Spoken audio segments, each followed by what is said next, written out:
இந்த அரக்கோணத்துல நடந்த விஷயத்த நம்பவே முடியலக்கா. இந்த கேடு கெட்ட திமுக ஆட்சியில இதெல்லாம் நடக்காட்டி தாண்டி ஆச்சரியம்.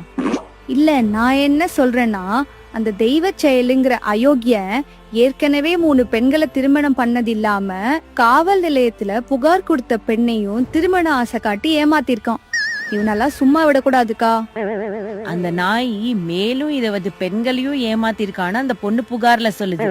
இவெல்லாம் மனுஷ ஜென்மமா? அவன் அந்த பெண்களை ஒரு முக்கிய அமைச்சரின் உதவியாளரின் பாலியல் அரிப்புக்கு பயன்படுத்த முயற்சி செஞ்சான்னு சொல்றாங்க. அரசும் காவல்துறையும் இந்த தெய்வ செயலுங்கிற அயோக்கியனை காப்பாத்த முயற்சி பண்றாங்க.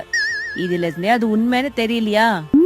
தெய்வ செயலுங்கிற திமுக நிர்வாகி மட்டும் அயோக்கியம் இல்ல, ஒட்டுமொத்த திமுக பிரமுகர்களும் அயோக்கிய பயலுக தான். அதுக்கு நிறைய உதாரணம் இருக்கு.